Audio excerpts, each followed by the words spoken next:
brought you by Silver Pumps and Motors. Top quality और consistent performance के लिए सिर्फ सिल्वर पंप्स नाम याद रखना। yes ఈ రోజు కాళేశ్వరం బిగ్ డే అంతా ఆయనే చేశారంటూ కమిషన్ రిపోర్ట్ తేల్చేసింది. ఆ కమిషన్ రిపోర్ట్ ప్రస్తుతం టీవీ9 చేతిలో ఉంది. కమిషన్ రిపోర్ట్ లో చాలా కీలక అంశాలు పొందుపరిచారు. బరాజ్ల నిర్మాణ నిర్ణయం కేసీఆర్ దేని తేల్చేశారు. మేడిగడ్డ అన్నారం సుందిళ్ల ప్రాజెక్టులపై కేసీఆర్ నిర్ణయం తీసుకున్నారు. ఆయన కనుసన్నల్లోనే మొత్తం జరిగింది అని చెప్తున్నారు. సో ఇవాళ ఏం జరగబోతోంది, తదనంతర పరిణామాలన్నీ ఎలా ఉండబోతున్నాయి, ప్రస్తుతం మా ప్రతినిధులంతా కూడా సిద్ధంగా ఉన్నారు. న్యూస్ రూమ్ నుంచి వాసు మనకి లైవ్ లో అందుబాటులో ఉన్నారు. అసలు కాళేశ్వరం రిపోర్ట్ లో వాసు మనకు వివరిస్తారు. అలాగే వాళ్ళ కేబినెట్ భేటీ కూడా జరగబోతోంది మధ్యాహ్నం 2 గంటలకి. ఆ డీటెయిల్స్ అందించేందుకు అశోక్ కూడా మనకు లైవ్ లో ఉన్నారు. ఇక ఎర్రవల్లి వ్యవసాయ క్షేత్రానికి ఇవాళ కేటీఆర్ అలాగే హరీష్ రావు వెళ్లబోతున్నట్టుగా తెలుస్తోంది, జగదీశ్వర్ రెడ్డి. సో ఇవాళ ఈ రిపోర్ట్ బయటకు వచ్చిన తర్వాత బీఆర్ఎస్ నేతలు ఏం చేయబోతున్నారు, వాళ్ళని వాళ్ళు ఎలా డిఫెండ్ చేసుకోబోతున్నారు, ప్రాజెక్టు లో చాలా అవకతవకలు జరిగాయని రిపోర్ట్ చెప్తోంది. మరి బీఆర్ఎస్ వర్షన్ ఎలా ఉండబోతోంది, పూర్తి సమాచారం తెలుసుకుందాం. ముందుగా వాసు దగ్గరికి వెళ్దాం. వాసు, రిపోర్ట్ చాలా క్లియర్ గా ఒక్క విషయాన్ని మాత్రం ప్రస్తావిస్తోంది, మొత్తం ఆయనే చేశారని.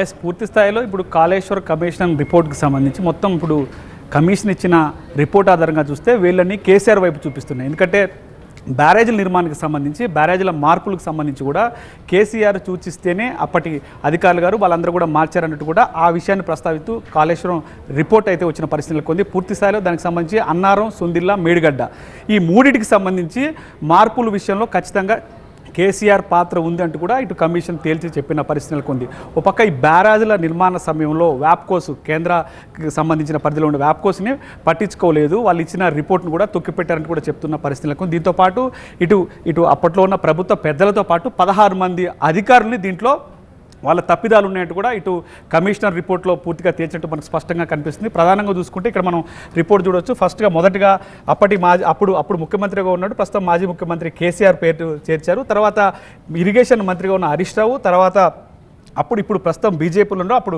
ఈటెల రాజేందర్ ఆర్థిక మంత్రిగా ఉన్నారు, ఆయన పేరు చేర్చారు. అదేవిధంగా ఎస్కే జోషి, సో ఈయన ప్రిన్సిపల్ సెక్రటరీగా ఉన్నారు, ఆయన పేరు చేర్చారు. స్మితా సగర్వాల్ ఆమె అప్పుడు అడిషనల్ సెక్రటరీ సీఎంకి చాలా దగ్గరగా ఉన్నారు, సీఎం సెక్రటరీగా ఉన్నారు. సో దీంతో పాటు ఈఎన్సీ మురళీధర్రావు, సో వీళ్ళందరినీ ప్రధానంగా చేస్తున్నారు. వీళ్ళతో పాటు 16 మంది అధికారులు చేర్చినట్టు మనకు స్పష్టంగా కనిపిస్తుంది. అన్నారం, సుందిల్లా ఈ 2 బ్యారేజీల సమయంలో వ్యాప్కోస్ని పూర్తిగా సంప్రదించలేదు. అంటే వ్యాప్కోస్ గతంలో ఇచ్చిన బ్యారేజీ నిర్మాణ సమయంలో ఇచ్చిన రిపోర్ట్ను తొక్కిపెట్టారు.